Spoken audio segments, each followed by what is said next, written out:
더불어민주당 대선 경선 결과에 대해 이낙연 전 대표 측이 이의를 계속 제기하면서 지금 민주당 원팀 기조에 빨간불이 켜졌습니다. 송영길 대표는 내일 최고위원회를 열어서 결론을 내릴 것이다라고 했지만 실제로는 결과가 바뀔 가능성은 낮은 상황입니다. 대선 후보를 4강으로 압축한 국민의힘 어제 본경선 첫 일정으로 광주를 찾았습니다. 자, 정치권 주요 이슈 추은호 해설위원, 최진 대통령 리더십 연구원장 두 분과 함께 자세히 분석해 보겠습니다. 어서 오십시오. 네, 안녕하세요. 안녕하세요. 네, 결선 투표행위 좌절된 이낙연 전 대표 측에서 지금 무효표 처리 방식을 놓고 이의를 제기했고요.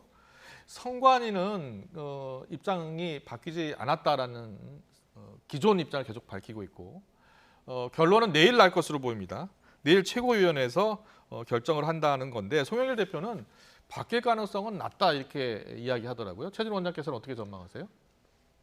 뭐 중요한 선거 때 분란이 일어나면 당대표 역할이 엄청 큽니다. 고난이 이런 비상 상황이. 근데 그 고난이 큰 송영길 대표 미리 예고했지 않습니까? 받아들이지 않겠다고 얘기를 했는데 내일 최고위원회에서 송영길 대표 뜻대로 이의 제기를 기각하면 바로 선대위가 구성하게 되고 그럼 이낙연 후보는 그 선대위를 받아야 될지 거부해야 될지 아주 곤혹스러운 입장에 처합니다. 그렇군요. 그런데 지금 최고위원회를 그대로 넘어가지는 않겠다는 게 이낙연 쪽의 지금 캠프의 분위기입니다.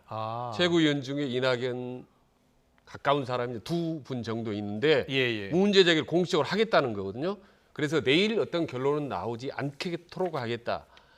그러면 한 일주일 정도 연기가 되지 않겠느냐.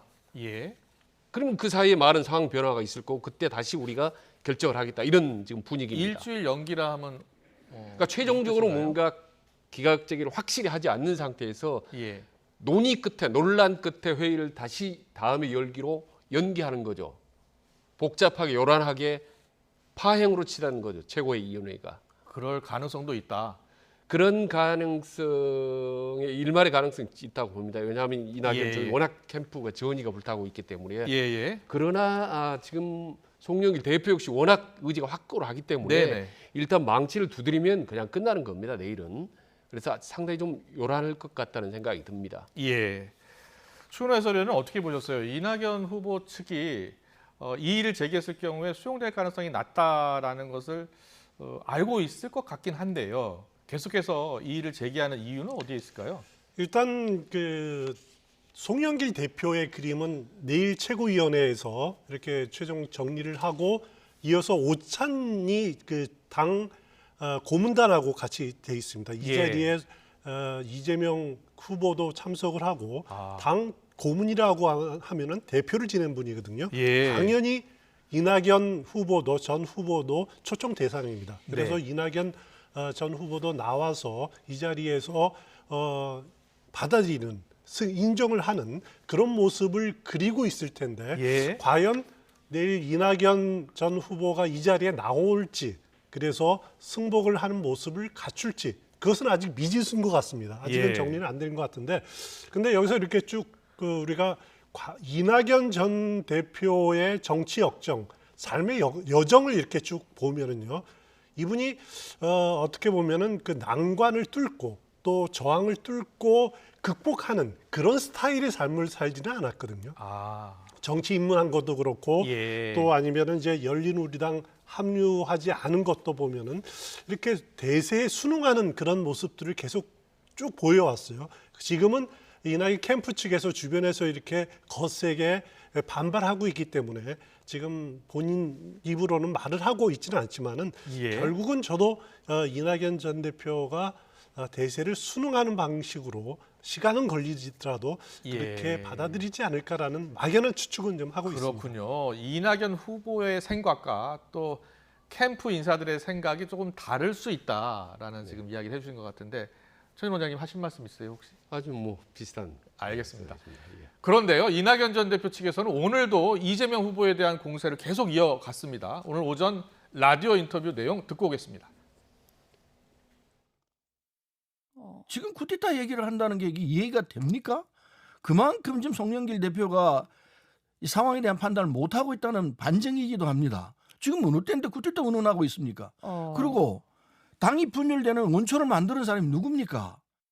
송영길 대표에게 책임이 있다고 보세요? 굉장히 많은 책임이 있습니다. 이 후보가 갖고 있는 여러 가지 흠결 사안 때문에 그런 많은 흠결이 있고 더군다나 이 경선 결과 받아들일 수 없는 원팀이 안 되는 결정적인 사연이 있는데도 불구하고 원팀이 안 되는 상태에서 본선에 나가서 이길 수 있겠느냐. 진다는 것이 객관적인 사실이죠. 지금 다 일일이 밝힐 수는 없습니다만은 여러 사람들 만나서 얘기를 들었습니다. 최소한 3사람의 당사자들을 만났습니다. 이재명 지사가 연루돼 있다고 말했습니까? 네. 여러 가지 상황이 있는데 정신병원 감금 문제에 대한 증언도 들었습니다. 네, 지금 들으신 것처럼 이낙연 캠프 측에서는 경선 불복까지도 생각하는 것 아니냐라는 생각이 들 정도의 아주 강경한 답변이 나왔습니다. 자, 여기서 지금 두 가지인데요. 첫 번째, 송영길 대표 책임론을 또 제기하고 있는데 송영길 대표가 좀 더 확실하게 판단을 했으면 이런 분란이 없었을 것이다라는 이 서른 선대위원장의 주장에 대해서는 어떻게 보세요? 그러니까 서른 후보 입장에서 의원 입장에서 충분히 그런 문제 제기를 할 수가 있는데요. 예. 당 대표 입장에서 보면은 사실 뚜렷하게 어떤 법적인 책임을 질 소지는 적습니다. 근데 애당초에 처음에 이제 송영길, 이재명 두 후보 두 사람이 원팀이고 가깝다는 소문 나왔지 않습니까? 이를테면 경선 일정 연기할 때도 상당히 이 송영길 대표가 어떻게 보면 이재명 캠프 쪽의 입장을 들어줬는데 그러나 딱 구체적으로 잡아서 이게 문제가 법적으로 혹은 정치적으로 문제가 잘못됐다라고 할 수 있는 팩트는 없기 때문에 사실 좀 애매한 부분이 있습니다. 애매한 부분이 있다라는 말씀을 해주셨는데 송영길 책임론을 제기하기에는 좀 애매모호한 부분이 있습니다. 알겠습니다.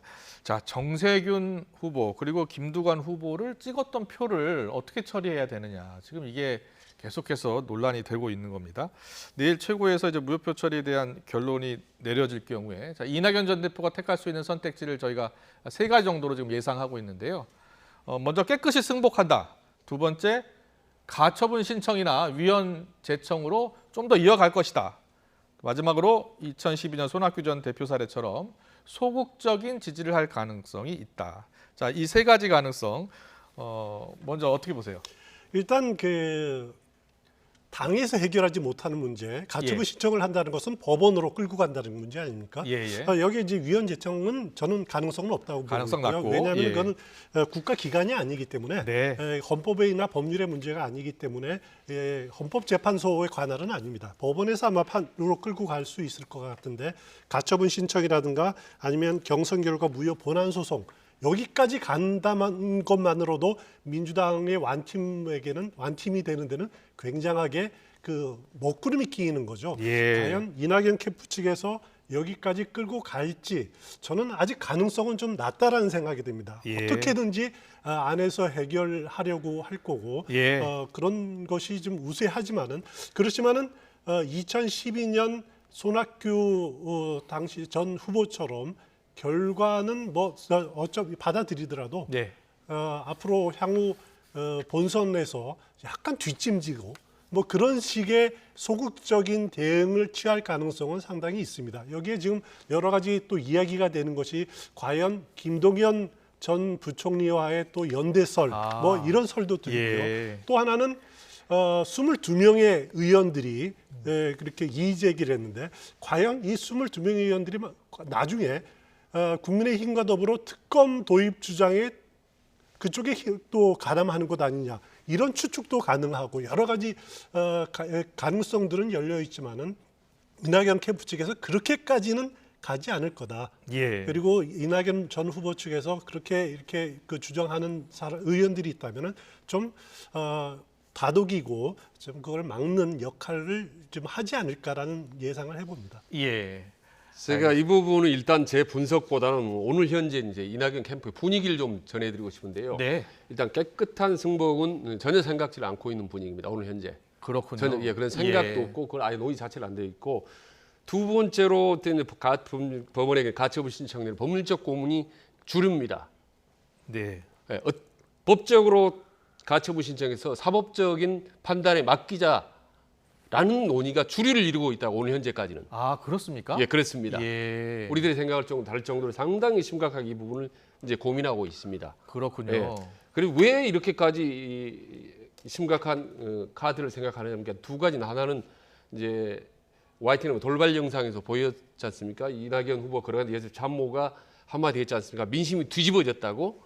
그러니까 이대로 가면은 대장동 사태 게이트가 점점 더 커지면은 우리 기회가 올 수 있다라는 거고, 또 하나는 이제 문재인 대통령이 검찰, 경찰 뭐 합동해서 강력히 수사하라 이런 부분들로 볼 때 좀 시간이 지나면 우리에게 아주 유리한 상황이 전개될 수 있다. 시간을 벌면서 제2, 제3의 탈출 전략을 찾자라는 것이 오늘 현재 조금 전까지 그런 분위기입니다. 그렇군요. 이낙연 캠프. 네, 이낙연 캠프 안의 분위기까지 이렇게 정리를 해주셨습니다. 자, 이번 논란 10월 10일 3차 선거인단 투표 결과가 발표되기 전까지 아무도 예상을 하지 못했습니다. 그 3차 선거인단 개표 때 이낙연 전 대표가 62.37%, 이재명 후보가 28.3%를 얻으면서 이재명 지사가 과반을 겨우 넘게 된 겁니다. 그러면서 이게 논란이 더 커진 거거든요. 그래서 모든 전문가들이 3차 선거인단이 1, 2차 선거인단 때 표심과 너무 달랐다. 그 이유가 어디에 있을까? 앞서 우원식 선대위원장 이재명 캠프 선대위원장께 여쭤봤더니 캠프도 잘 모르겠다 이렇게 이야기를 하더라고요. 자, 추원 해설위원님 어떻게 보셨어요? 자, 어떻게 이런 결과가 나올 수 있었을까요? 지금 10월 우리나라 정치의 가장 미스테리입니다. 이 결과가 나왔던 것이. 그래서 안민석 의원 경우에는 가을비 끝에 나타난 도깨비 같다라고 이렇게 표현을 했는데 정확한 표현인 것 같고요. 이것을 어떻게 결과를 예상도 못했지만은 어떻게 해석해야 될지를 놓고서도 참 원인 분석은 뭐 여러 가지는 할 수 있는데 정답은 없다 이렇게 생각은 됩니다. 뭐 일단은 대장동 의혹에 대해서 많은 국민들이 그런 의구심 이런 것들이 나타난 결과다라고 하는 것이 가장 주가 되는 분석인 것 같아요. 여기다가 또 하나는 역선택 가능성이 있다. 보수 진영의 역선택 가능성이 있다라고 또 혹 이재명 캠프 측 일각에서는 그렇게 받아들이고 싶은 사람들이 위주로 이렇게 생각하는 의견도 있는 것 같고, 아니면은 이낙연 지지자들이 결집했다. 이런 분석도 있는 것 같은데 그 세 가지가 전부 결합돼서 나타났다라고 보는 것이 정확하지 않는가라는 것이 개인적인 생각입니다. 네, 최준 원장님 어떻게 보셨어요? 저는 민심에서 끓고 있던 민심 밖으로 폭발했다고 보는 거죠. 지금 투표를 그날 했는데 두 가지만, 하나는 이제 당심 민심이 있는데 당심은 돈 내는 사람들 권리당원하고 대의원들이 하는 거 아닙니까? 그렇죠. 서울 지역 권리당원하고 대의원 투표 결과는 50% 넘게 그건 뭐 예상대로 한 건데 그다음에 이제 이번에 한 게 일반 당원들하고 국민들이 한 겁니다. 말하자면 그건 민심인 거죠. 9월 초에 선거인단 모집했었죠. 그렇습니다. 그러니까 결론적으로 말씀드리면 당심은 별 예상대로 갔는데 민심이 터무니없이 나왔다. 이거는 아무도 전문가들 예상을 못했던 거거든요. 무려 34%포인트까지 큰 차이로 압승을 이낙연 후보가 이제 거뒀지 않습니까? 맞습니다. 저는 그래서 근데 그 바로 투표하기 전날 알다시피 유동규 전 이제 본부장이 바로 이제 구속됐던 날입니다. 배임 혐의로. 그렇기 때문에 그동안 참고 긴가민가 하던 그런 민심들이 일시에 폭발한 거고, 그 폭발이 단지 이건 이재명은 아니다라기보다는 민주당에 대해서 좀 약간 실망, 왜 이러지? 걱정, 근심, 불만 이런 것들이 응축돼서 그런 60 몇 %라는 높은 표차로 되는 표출이 됐다고 보는데, 이 분석을 놓고 이제 아까 우리 추 의원 말씀하신 많이 지금 양치 고민입니다. 이재명 쪽도 이게 도대체 어떻게 되는 정확히 구분을 판단을 분석을 못 하고 있기 때문에, 그래서 앞으로 이 바로 64% 폭발, 이게 앞으로 남은 본선 과정에서 어디로 튈지 이 부분이 중요한 흐름 중에 하나인 것 같습니다. 알겠습니다. 자, 이런 어떤 민심의 변화일 수도 있는 이 3차 선거인단 투표 결과를 놓고서 향후 이재명 후보가 선거 전략을 어떻게 취할 것인가도 큰 관심이었거든요. 그래서 오늘 긴급 기자회견을 열었습니다. 그런데 예상 밖으로 경기지사직을 그대로 유지하겠다라고 얘기했고, 또 경기도 국정감사장에도 출석하겠다고 해서 대장동 의혹을 정면 돌파하겠다는 의지로 지금 읽히고 있습니다. 자, 추은우 해설위원님, 오늘 기자회견 당시에 이재명 지사가 많은 기자들이 혹시 사퇴하는 것 아니냐 이렇게 예상을 했었는데 예상이 빗나갔어요.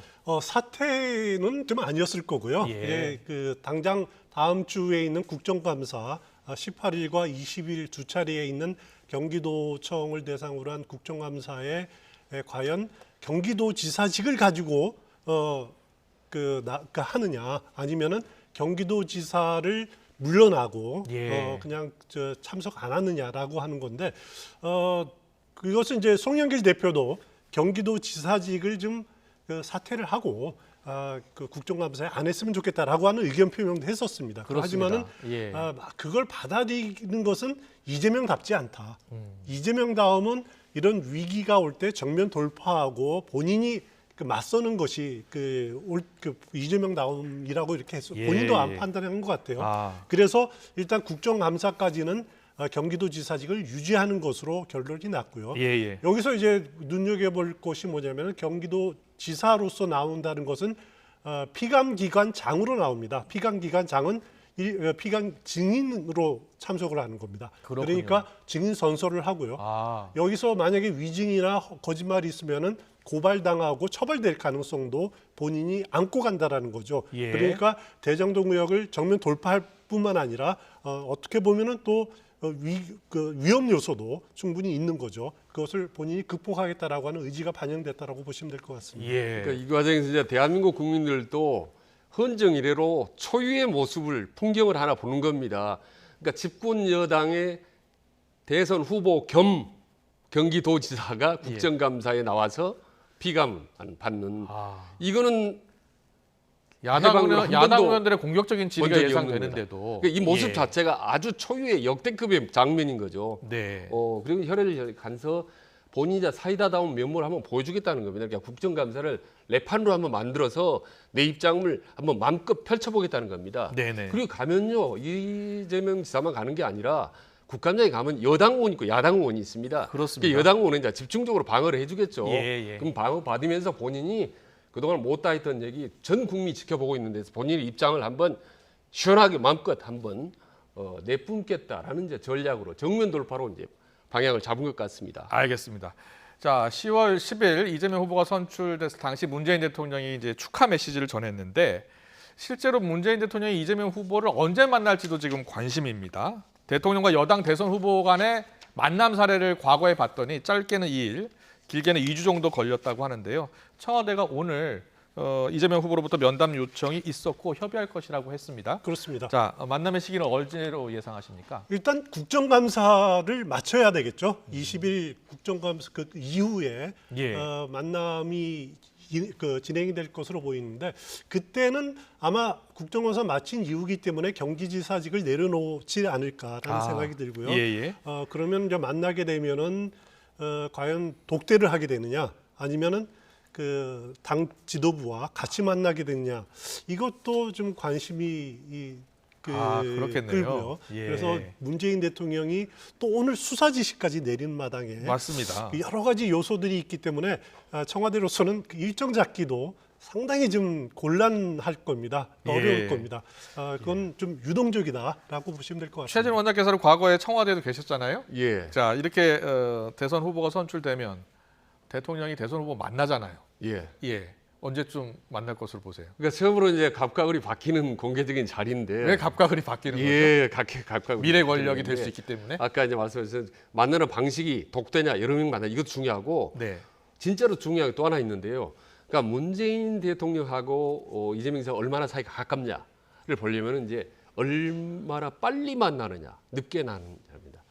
친하면 빨리 만나줍니다. 그러니까 김대중 노무현 대통령 가까웠지 않습니까? 며칠 이틀 만에 만났죠? 만났습니다. 이틀 만에 만났습니까? 예. 이명박 박근혜 대통령 사이가 안 좋았지 않습니까? 2주 만에 만났습니다. 그렇습니까? 예, 그러니까 예. 이번에 며칠 만에 만난지를 보면 두 사람의 사이가 어느 정도 가까운지 또 문재인 대통령이 이재명 후보에게 어느 정도 힘을 실어주려고 하는 의지가 있는지 없는지를 우리가 그걸 보면 좀 알 수 있겠군요. 짐작할 수 있죠. 예. 알겠습니다. 그런데 오늘 문 대통령이 오늘 대장동 의혹에 대한 철저한 수사, 진실규명을 지시했잖아요. 예. 여러 가지 해석이 나오고 있더라고요. 예. 민주당 경선이 끝났기 때문에 이제는 빨리 이 대장동 의혹을 수사를 통해서 밝혀야겠다라는 생각이 있다. 예. 그래서 오늘 밝힌 거다라는 분석도 있고요. 어떻게 예. 보셨어요? 진짜 문재인 대통령 리더십을 알다가도 모르겠어요. 지난번에 추윤 갈등이라는 조국 사태라는 그 이후로 윤석열이 이제 검찰총장 할 때 많은 논란이 있었지 않습니까? 그때도 문재인 대통령 생각이 뭔지 문심이 뭔지 전부 다들 헷갈리지 않습니까? 그래서 시간을 끌다가 결국은 윤석열의 대권 후보로까지 떴지 않습니까?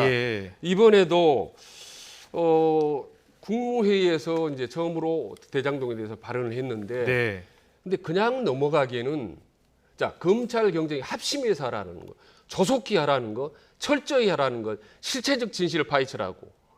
아주 문재인 대통령 화법과는 다르게 아주 센 말들을 많이 했거든요. 그런 거 보면 이게 뭔가 검찰이나 경찰들이 좀 빠르게 긴박하게 움직이지 않을까라는 생각이 들고요. 이 부분에 대해서 이제 아주 해피하게 기대를 하고 있는 쪽이 이제 이낙연 캠프입니다. 이제는 뭔가 우리에게도 기회가 오지 않나라고 지금 희망을 갖고 있더라고요. 자, 추가로 해설위는 어떻게 보세요? 원론적인 지시라고 보십니까? 아니면 적극적인 의지가 담긴 지시로 보십니까? 원론적인 의지 지시라고 하기에는 좀 말씀하신 대로 굉장히 강도가 강합니다. 하지만은 시기적으로 보면은 일요일에 민주당 대선 후보가 결정이 됐고 또 어제는 공휴일 아니었습니까? 그래서 오늘 아마 이제 오늘 대통령 일정을 쭉 보면은 10시에 국무회의 있고 12시에 김부겸 총리가 주례회동이 있었는데 아마 국무회의 이전에 청와대 간부들하고 티타임 하면서 그 자리에서 지시한 것 아닌가라는 추측이 되는데 이 문제를 성남 부동산 민심을 그냥 놔두기에는 대통령으로서 그냥 보고만 있다라고 하는 이미지를 줄 수 있다. 그것은 안 된다라고 하는 생각들이 좀 강했던 것 같아요. 그래서 민주당 경선 마치고 아마 그 업무 시작하는 오늘로 그렇게 일정을 잡은 것 아닌가라는 생각이 됩니다. 네, 잘 알겠습니다. 속보 잠깐 전해드리고 이야기 계속 나누겠습니다. 심상정 의원이 정의당의 20대 대통령 대선 후보로 선출됐다는 뉴스 속보가 들어와 있습니다. 정의당이 오늘 오후 대선 후보 선출 결과를 발표를 했죠. 조금 전에 발표를 했는데요. 결선 투표가 진행이 됐습니다. 지금 나오고 있는데 이정미 전 대표와 결선 투표를 했습니다. 결선 투표 결과 심상정 의원이 과반 이상을 얻었고요. 정의당 대선 후보로 선출됐습니다. 심상정 의원은 20대 대선으로 4번째 이제 대권 도전 선언을 하게 됐습니다. 정의당은 지난 6일인가요? 그때 4명에서 투표를 했는데 그 가운데 과반 넘는 후보가 없었습니다. 그래서 심상정 의원 또 2위를 한 이정미 전 대표가 결선 투표를 했고 조금 전 심상정 의원이 결선 투표 끝에 최종 후보로 선출됐다는 뉴스 속보 전해드립니다. 잠깐 이야기할까요? 심상정 의원 경우에는 지난 대통령 선거 때 6% 넘게 지지를 받았습니다. 굉장히 많은 표를 받았죠. 그리고 그 전 18대 대통령 선거 때는 예비 후보 등록을 했다가 야권 단일화를 위해서 문재인 후보를 지지한다고 해서 이제 사퇴를 했었죠. 등록을 하지 않고 그런 경력이 있는데 눈에 띄는 것은 지난 19대 대선 때 6% 넘게 받은 그 지지율이 과연 이번 내년 대선에는 그게 재현될 것인가라고 하는 겁니다. 굉장히 어려운 그 과제일 텐데 정의당으로서는 그동안 뚜렷한 자기 모습들을 보여주지 못했다. 그동안 정의당이 무상급식이라든가 이런 부분에 대해서 우리 사회의 약자들 를 위한 국가 비전을 계속 보여주는 노력을 했는데 지난 몇 년간의 정의당의 모습들을 보면은 그런 면에 대해서 좀 소홀했다. 그리고 국민들한테 만족스러운 대답을 내놓지 못했다라는 비판을 받고 있습니다. 이런 대선 과정을 통해서 심상정 후보 그리고 정의당이 새로운 진보적인 아젠다들을 제출하는 과제를 어떻게 풀어나갈지 한번 주목해야 할 대목이 아닌가 싶습니다. 알겠습니다. 잠시 뒤에 심상정 의원의 대선 후보 수락 연설이 있을 텐데요. 잠깐 시작되는 대로 생방송으로 전해드리겠습니다. 최진 원장님, 심상정 의원 4번째 도전하는데 내년 대선에 얼마나 큰 영향력을 미칠까요? 저도 이제 그게 궁금한데 과연 6%를 넘을지 그리고 정의당이 상당히 위기인데 다시 거듭날지가 궁금한데요.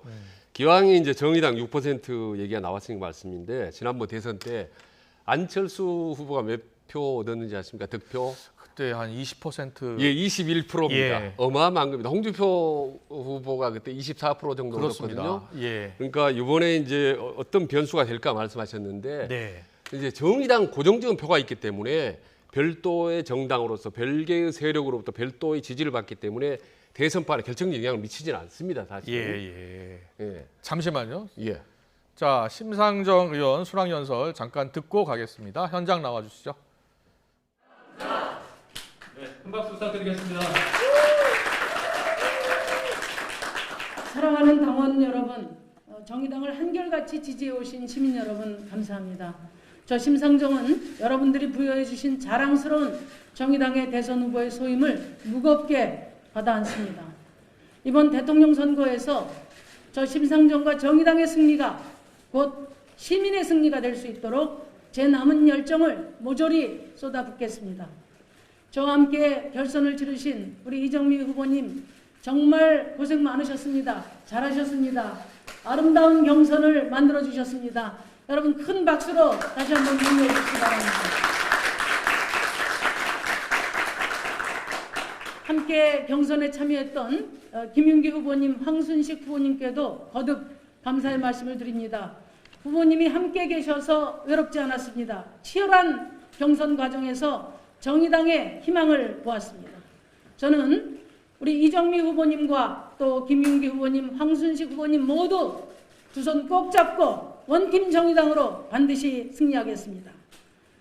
대선 승리를 위해서 노심초사하고 계신 우리 여영국 대표님을 비롯해 성공적인 경선을 위해 긴장의 시간을 보냈을 당직자 여러분께도 정말 고생 많으셨다는 말씀 드립니다. 저와 밤낮으로 고생한 전국의 선거운동원께도 깊은 감사의 말씀을 드립니다. 사랑하는 당원 여러분. 괜찮아요? 네, 계속해서 이어가겠습니다.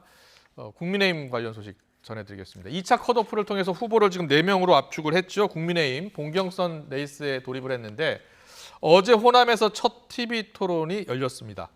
자, 어떤 발언들이 오갔는지 듣고 오겠습니다. 이재명 그 후보가 당선이 됐는데 자 구치소인가 감옥인가로 가야 될 거다라고 말씀을 하셨더라고요. 예. 저도 확신하고 똑같습니다. 예. 무슨 제목으로 갈 것 같습니까? 그건 조사해봐야죠. 뇌물이 될 수가 있고. 지금 나온 그 지금 나와 있는 거로 보면 그거 뇌물로 볼 수 있고 저는 배임이라고 이야기하는데 성남시장으로서 뇌물죄가 가장 크지 않을까요?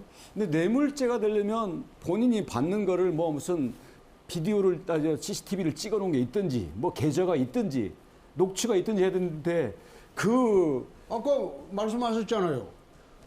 그분이 누구냐? 그분이 그 이재명 지사 아니겠습니까? 그 영악하고 예? 그 뻔뻔한 사람이 그런 흔적을 남겨놨겠습니까? 흔적이 안 남아도 검사가 그 정도는 윤석열 총장인 것 같으면 벌써 밝혔을 건데. 정법이라는 사람이 이런 말을 해요. 내 손바닥이 빨간 이유가 손바닥에서 에너지가 나가기 때문이고 이걸로 암 걸린 환자가 피를 토하고 암을 낳았다. 이 사람하고 우리 윤석열 후보는 어떻게 알게 됐습니까? 아니, 누가 소개해 줬습니까? 자, 제가 예. 그때도 이분이 올린 게 한 10,000개가 된다고 그랬는데 예. 그러면 뭐 그런 것들도 있을 수 있겠지만 예. 그러면 그 지금 말씀하시는 거는 제가 믿을 거라고 생각하시고 제가 26년 동안 예. 또 1년간 합계 27년을 법조계 생활을 했고 그야말로 칼 같은 이성과 증거와 이런 합리화 이런 거에 의해서 업무 알겠습니다. 결정을 한 사람인데 예, 알겠습니다. 국가적인 의사결정을 하는데 저는 이런 사람을 어떻게 알게 됐냐고 묻는 겁니다. 아니 그거는 뭐 제가 과거에 어떤 분이 이 유튜브가 예. 재밌는 것들이 있다. 그래서 어떤 분이랑 부인입니까? 아니 우리 부인에게 얘기해 준 분이 있어요. 예, 네, 예. 그래서 뭐 조금 본 적은 있지만 저도 예. 알다시피 예. 뭐 아니 정법을 만나셨죠? 만난 적 있습니다. 예, 몇 번 만나셨습니까? 뭐 한 몇 번 뭐 좀 오래됐습니다. 부인하고 네. 같이 만나셨습니까? 그렇습니다. 평생 살면서 스스로 가난해 본 경험이 있으세요? 저야 뭐 아버지가 교직에 계셨기 때문에 그렇다고 뭐 그렇게 잘 살지는 못했습니다. 아니, 스스로야 뭐 그렇게 이재명 지사처럼 그렇게 하지는 않았지만 저희가 잘할 때는 나라가 어려웠기 때문에 시간이 제한돼서 학교고 좋습니다. 뭐고 도처에 가난한 저는 친구들 어릴 때 천지입니다. 유복하게 살은 사람, 진짜 가난한 사람하고 혹시 네. 생계나 생활을 같이 해본 경험은 있으십니까? 고시 공부하고 이럴 때 학교 다니고 할 때 신고 서로 한 거지. 가난한 친구들 생계를 같이 하거나 생각을 해본 적은 없죠. 생라면을 제가 하여튼 저희가 클 때는 주변에 가난이라는 게 일상화돼 있었습니다. 네. 그래서 늘 보고 느끼고 자랐습니다. 네, 4강으로 압축된 국민의힘 대선 주자들의 첫 TV 토론 요약해서 보셨는데 대장동 의혹도 나왔고 천공수승 또 이야기 또 나왔습니다. 그리고 가난 논란까지 대체적으로 보면은 윤석열 후보에 대한 공세가 집중되는 그러한 모습이었는데요. 집중 해설위원은 이 토론, TV 토론 어제였었죠? 어떻게 보셨어요? 예, 어제 TV 토론을 보지는 못했습니다. 예, 이게 예. 호남권에만 방송이 되는 거기 때문에 못 봤는데 앞으로 TV 토론이 이제 3주 동안 10번이 진행이 됩니다. 네. 어제 내용을 보니까 이제 맛보기 같은데 결국 앞으로 진행될 TV 토론의 모든 공격의 초점이 윤석열 전 총장에게 맞춰질 것이다라고 하는 것이 어제 그대로 보여졌고요. 네네. 실제로 윤석열 전 총장에게 여러 가지 질문이 많이 집중이 됐습니다. 네네. 유승민 후보 측은 무속 논란 2라운드를 펼쳤고 홍준표 의원 경우에는 뭐 나토식 핵공유 아니면은 전술핵 배치 이걸 가지고 이제 공격을 했고 원희룡 후보 같은 경우에는 가난 문제를 가지고 윤석열 전 총장을 또 이렇게 공격하는 모습을 보였는데 윤석열 전 총장에 대응하는 걸 보니까 이런 공격 쏟아지는 거에 과거처럼 이렇게 발끈하고 하는 것은 많이 좀 줄어든 그런 느낌을 받았습니다. 그래서 공세에 휘말리지 말아야겠다라고 본인은 생각을 하고 있으면서도 대응을 때로는 이렇게 불순불순 하는 것도 나타나더라고요. 비방에는 뭐 대답할 필요 없다라는 그런 답변도 한 것 같고 그래서 윤석열 전 총장 측은 이런 공세에 대해서 자신은 비전 제시로 나가야겠다라고 하는 그런 큰 그림을 그리고 있는 것 같은데 앞으로 계속될 그 TV 토론에서 그런 모습을 제대로 보여줄 수 있을지가 아마 이제 관건인 것 같습니다. 예. 최진 원장님은 어떻게 보셨어요? 유승민 전 의원이 천공수승 논란으로 계속 집요하게 질문을 하고 있거든요. 저는 뭐 일부러 좀 그 유튜브 통해 다 봤습니다. 그렇습니까? 지금까지 꼴꼴 한번 봤은 지방에서 하는 거고 4인 4사람이 처음 하는 거기 때문에 일부러 좀 봤는데 보고 나서 이렇게 보면 기억에 남는 건 별로 없고요. 아까 방금 말씀드린 뭐 천공 스님 스승 이야기, 역술 논란 이 부분 좀 얘기가 나왔습니다. 그런데 유승민 후보 입장은 이제 반듯하고 뭔가 정책으로 승부 보는 그런 모범생 이미지 강한데 자꾸 이제 역술 논란을 해서 이제 뭔가 좀 본인이 일종의 뭐 시체말로 뭐 옆구리 차기 비슷하게 하는 것 같아요. 상대를 막 계속 찔러보고 보면서 일종의 이제 역술 뭐 프레임을 씌우려고 이제 자꾸 하는 것 같은데.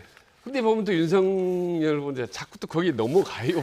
또 부인하고도 몇 번 가봤고 뭐 또 이런 얘기들이 슬슬 나오니까 다른 후보들은 계속 그걸 갖고 한 번씩 또 옆구리 또 찔러 보는 거죠. 근데 아쉬운 거는 좀 미국의 그런 오바마나 케네디, 과거에 뭐 레이건 이런 TV 토론에서 보았던 아주 번뜩이는 뭐 재치, 유머 이런 뭐 멋진 뭐 답변 이런 부분들이 좀 찾아보기 힘들어서 아직도 아쉽다. 아직도 우리나라 대선 후보의 TV 토론 문화는 좀 더 좀 업그레이드 됐으면 좋겠다 하는 아쉬운 생각을 했습니다. 알겠습니다. 오늘 여러 분석 잘 들었습니다. 정치권 주요 이슈 짚어봤는데요. 추은호 해설위원, 최진 대통령 리더십 연구원장과 함께했습니다. 잘 들었습니다. 고맙습니다. 고맙습니다.